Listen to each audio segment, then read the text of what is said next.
Assalamu alaikum everyone, welcome back to my YouTube channel. Welcome to Creative Legal Knowledge. Today I will discuss common error. हमारे sentences में जो error आते हैं उसको आज हम discuss करेंगे. जो rule है 1 से लेके 10 तक आज हम rule discuss करेंगे. फर्स्ट ऑफ ऑल है सबसे पहले नोन में हमारी जो मिस्टेक्स होती हैं, बेसिक मिस्टेक्स होती हैं, जो एरर होते हैं हमारे सेंटेंस में, वो कौन से होते हैं. सबसे पहले है रूल नंबर 1 है, इसमें कहा गया है डोजन, स्कोर्स, 100, थाउजेंड्स, मिलियन और बिलियंस. इसके साथ नो यूज़ एस, इसके साथ हमने एस का इजाफा नहीं करना क्योंकि ये अपने आप में फुलफिल है और ये प्लूरल फॉर्म्स में है. जैसे कि एग्जाम्पल में हमें दिया है अली गिव मी 500 रुपीज़. अब यहाँ हंड्रेड्स यूज़ हुआ है, ये इनकोरेक्ट है. यहाँ क्या यूज़ होना चाहिए स्टूडेंट्स? 100 यूज़ होना चाहिए, तो ये करेक्ट होगा. Ali give me 500 rupees, Ali give me 1000 rupees. ये हमारे करेक्ट सेंटेंसेस होंगे. एग्जाम्पल है they gather several thousands people, उन्होंने जमा किए हज़ारों लोग. अब सेवरल के साथ थाउजेंड्स लगाना भी, सेवरल पहले ही मुश्तमिल की सेंस में आ रहा है और थाउजेंड्स के साथ हमने पढ़ा है कि इस्तेमाल नहीं करना है इसका, तो ये इनकरेक्ट होगा. They gather several thousand people, thousand के साथ एस का इस्तेमाल नहीं करेंगे, तो थाउजेंड जो सा है वो करेक्ट आंसर होगा. दे गैदर 1000 रुपीज़, तो वो भी हमारा करेक्ट होगा. नेक्स्ट हम देखते हैं डोजन, स्कोर्स, 100, थाउजेंड, बिलियंस और मिलियन के साथ इनके बाद अगर ऑफ यूज़ हो तो एस को ऐड करेंगे, मतलब एस का इस्तेमाल करेंगे.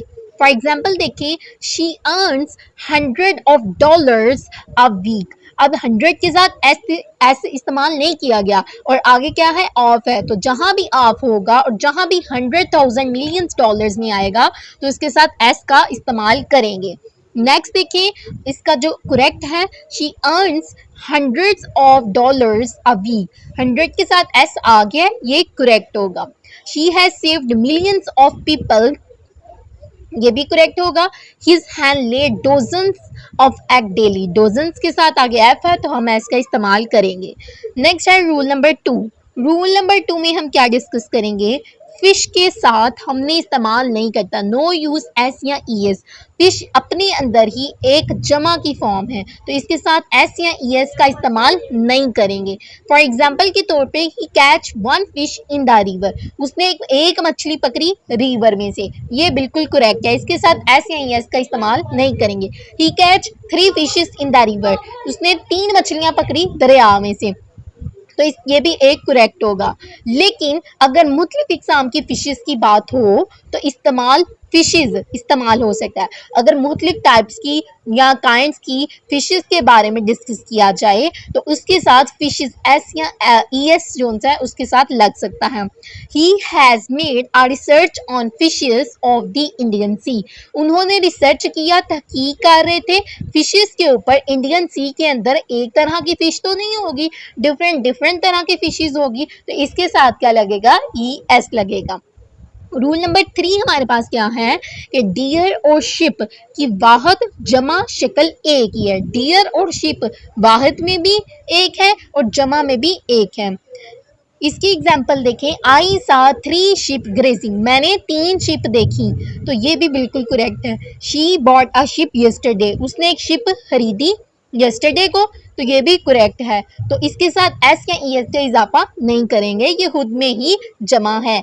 आई सा 2 डियर इन द जंगल, मैंने 2 डियर देखे इन द जंगल में. जंगल में कितने? 2 डियर देखे, तो डियर क्या है? खुद में जमा है, तो ये भी करेक्ट है. रूल नंबर 4 क्या कहता है कि पॉलिटिक्स अगर सियासत के मफहूम में इस्तेमाल हो, अगर हम इसे सियासत के मुताबिक इस्तेमाल करें तो ये वाहिद होगा. मिसाल के तौर पर एग्जांपल देखिए, politics is a good game for the old people. Politics को हम सियासत के तौर पर ले रहे हैं कि ये एक बहुत अच्छी गेम है ओल्ड पीपल्स के लिए, तो ये एक करेक्ट होगा, इसे हम वाहिद ही यूज़ करेंगे. नेक्स्ट रूल नंबर 4 है, उसका ही पार्ट 2 है. पॉलिटिक्स से मुराद अगर किसी खास शख्स की सियासी सरगर्मियां हो तो ये जमा होता है, और इसके साथ भी जमा इस्तेमाल होगा तो इसके साथ वर्ब भी जमा इस्तेमाल होगा। अगर हम पॉलिटिक्स से मुराद सब्जेक्ट ना लें, अगर हम पॉलिटिक्स से मुराद किसी शख्स की सियासी सरगर्मियां लें तो हम जमा इस्तेमाल करेंगे और वर्ब भी इसका क्या होगा, जमा ही होगा। फॉर एग्जाम्पल के तौर पे देखें, हर पॉलिटिक्स हैज़ बिकम लिबरल, कि उसकी पॉलिटिक्स बड़ी लिबरल है, ये इनकरेक्ट होगा क्योंकि हम यहाँ सियासत के बारे में बात कर रहे हैं, किसी पर्सन के बारे में, उसकी कह लें कि उसकी सरगर्मियाँ सियासत के बारे में बता रहे हैं कि उसकी सियासत बड़ी लिबरल किस्म की है। तो यहाँ हम हैज़ की बजाय हैव प्लूरल वर्ब यूज़ करेंगे। नेक्स्ट रूल नंबर 5 हमारे पास होगा जिसमें इनिंग ए की शक्ल में वाहद भी इस्तेमाल होता है और जमा भी इस्तेमाल होता है। इनिंग को हम वाहद भी लेते हैं और जमा भी लेते हैं। अब नेक्स्ट देखें इसका example, she had a good inning, कि वो एक गुड इनिंग कर लेती है। तो यहाँ हमने क्या यूज़ किया, इनिंग को वाहद भी एक जैसा और प्लूरल भी एक जैसा। इन अ टेस्ट मैच में ईच टीम प्लेड 2 इनिंग्स, तो यहाँ भी हम इनिंग्स ही यूज़ करेंगे, ये करेक्ट है। नेक्स्ट रूल नंबर 6 में पढ़ेंगे, हेयर नकाबले शुमार इसम है क्योंकि हम इसे गिन नहीं सकते, अनकाउंटेबल है, हम इसे काउंट नहीं कर सकते।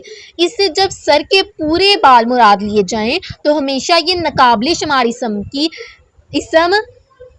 इसम की तरह इस्तेमाल होगा। नेज़े इसके साथ एस भी नहीं लगाया जाएगा, हेयर के साथ एस नहीं लगाया जाएगा, ये एक अनकाउंटेबल होगा, तो अनकाउंटेबल चीज़ों के साथ एस ऐड नहीं किया जाएगा। एग्जाम्पल के तौर पर देखिए, शी हैज़ कर्ली हेयर्स, अब कर्ली हेयर है, उसके कर्ली हेयर्स हैं, तो हेयर के साथ हम एस का इस्तेमाल नहीं करेंगे। नेक्स्ट है हिज हेयर्स आर ब्लैक, उसके बाल काले हैं, ब्लैक हैं, तो ये इनकरेक्ट होगा, हेयर के साथ एस का इस्तेमाल नहीं करेंगे। अगर हेयर से हम इनफरादी बाल यानी 1, 2 या 3 बाल या चंद बाल मुराद लिए जाएं तो ये वाहिद और जमा दोनों की सूरत में इस्तेमाल हो सकता है। जैसे the cat has left many white hair all over the rug, कि कुछ जो बिल्ली के कुछ बाल थे वो लेफ्ट छोड़ेंगे वाइट हेयर्स। यहाँ हम चंद बालों को हेयर्स के साथ जो काउंटेबल हैं तो हेयर के साथ एस का इस्तेमाल कर सकते हैं। I am starting to get a few grey hair, मैंने स्टार्टिंग कलेक्ट करने शुरू कर दी, गेट हासिल किए चंद ग्रे कलर के हेयर्स। तो यहाँ चंद है तो वो हम काउंटेबल कहेंगे, तो काउंटेबल को हम काउंट कर सकते हैं, तो हेयर के साथ जो सा है वो एस आएगा। नेक्स्ट हमारे पास है वेजिस और वेज, वेज जो सा है वो सिंगुलर है, वेजिस के साथ एस है तो वो प्लूरल है। एग्जाम्पल में देखते हैं, ही earns a good ways through the job is not good, यहाँ हम अर्न गुड अर्न कर रहा है, वह कमा रहा है, वेज जो वेज है ना उसके साथ यहाँ हम सिंगुलर यूज करेंगे, तो सिंगुलर यूज करेंगे तो यहाँ करेक्ट होगा वेजेस आर पेड। जहाँ वेजेस आ जाएगा तो उसके साथ हम प्लूरल यूज करेंगे, आर यूज करेंगे, इज यूज नहीं करेंगे। पेड ऑन फ्राइडे ये प्लूरल है तो ये करेक्ट होगा।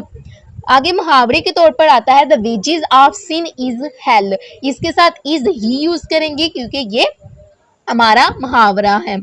रूल नंबर 8 की तरफ देखते हैं, जो सिनरी है ये नकाबले शुमार इसम है, लिहाजा इसे बतौर वाहद या जमा इस्तेमाल ना करें, कि इसे ना ही हम वाहद या जमा इस्तेमाल नहीं कर सकते। अलबत्ता इसके साथ वाहद वर्ब यूज़ हो सकता है, अलबत्ता इसके साथ जो वर्ब होगा वो हम वाहद यूज़ कर सकते हैं। जैसे है आई सा अ ब्यूटीफुल सीनरी, कि मैंने एक बहुत खूबसूरत सीनरी देखी, ये इनकरेक्ट है। सीनरी को हम कभी भी वाहिद और जमा यूज नहीं कर सकते, तो यहाँ हम क्या लिखेंगे, I saw a beautiful scene, मैंने सीन देखे। The scenery of Swat are beautiful, यहाँ इनकरेक्ट है, सीनरीज तो हो नहीं सकता, the scenery of Swat are की जगह इज लगेगा, यहाँ हम वर्ब को वाहद यूज करेंगे, तो ये इज ब्यूटीफुल करेक्ट हो जाएगा। आगे रूल नंबर 9 है, मन दस झैल अल्फाज के साथ हमेशा जमा फेल लगता है। जैसे कैटल है ये हमेशा जमा में होता है, ट्राउजर्स है एस लगेगा, जीन्स है एस लगेगा, पैंट्स है एस लगेगा, स्केल है एस लगेगा, सीजर है एस लगेगा, ग्लासेस है एस है, गुड्स है, मैनर्स है, पीपल्स है, पोल्ट्री है, जेंट्री है, जर्मन है, एसेट्स है। इनके साथ ये हमेशा ऐसे वर्ड हैं जो जमा के तौर पर यूज होते हैं, सिंगुलर के तौर पर यूज नहीं होते। नेक्स्ट है हमारे पास रूल नंबर 10, जिसमें कहा जा रहा है कि mathematics, physics, economics, mechanics, ethics या क्लासिक नोन को एज अ सब्जेक्ट यूज करेंगे। अगर ये मैथ को हम एज अ नोन को एज अ सब्जेक्ट यूज करें तो सिंगुलर यूज होगा। ऑन दी अदर हैंड दूसरी तरफ देखें, अगर हम इसे सब्जेक्ट के तौर पर यूज ना करेंगे, किसी और सेंटेंस के लिए यूज करें तो ये प्लूरल होगा। एग्जाम्पल से आप इस चीज को अंडरस्टैंड करें। Mathematics is an interesting subject, यहाँ हम इसे सब्जेक्ट के तौर पर यूज करें हैं तो इज लगेगा। Mathematics of this problem is या और कॉम्प्लेक्स, इज है या आर, इसमें से हम आर को यूज करेंगे। ये एक कॉम्प्लेक्स प्रॉब्लम है तो हम प्लूरल यूज करेंगे। Physics is my favourite subject, तो सब्जेक्ट के लिए हम क्या यूज करेंगे? सिंगुलर। तो physics of the supersonic jet are difficult to understand, इसके साथ हम क्या यूज करेंगे? आर यूज करेंगे। Economic is a good subject, is use करेंगे। इकोनॉमिक और स्लोली डैमेजिंग आवर बिजनेस, कि इकोनॉमिक हमारी स्लोली हमारे बिजनेस को डैमेज करती जा रही है, तबाह करती जा रही है, इसके साथ आर यूज करेंगे। Mechanic is a branch of physics, तो मैकेनिक्स के साथ हम क्या लगाएंगे?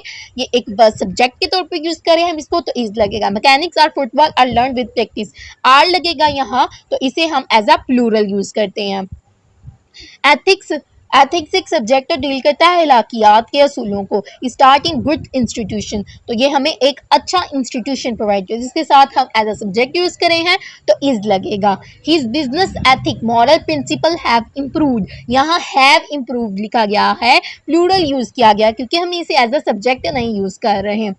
Classics is not taught in this institution, study of Greek और जो रोमन कल्चर्स होते हैं उसे क्लासिक कहते हैं, हम नहीं उसको सीखते अपने इंस्टीट्यूशन में, तो ये एक क्लासिक एज अ सब्जेक्ट हम इसे डील कर रहे हैं तो इसके साथ इज लगेगा। लिटरेरी क्लासेस या क्लासिक्स बुक्स जो उनसी आती हैं, आर माई एपिटाइट, यहाँ हम इसे एज अ सब्जेक्ट यूज नहीं कर रहे तो इसके साथ आर लगेगा। आगे है आपको एक एमसीक्यूज एक्सरसाइज का दिया है, इमरान पॉलिटिक्स इज गुड, ये इनकरेक्ट है, तो इसकी वजह क्या है इनकरेक्ट है? कमेंट्स में बताएं कि इसका करेक्ट क्या आंसर है। Do subscribe my YouTube channel.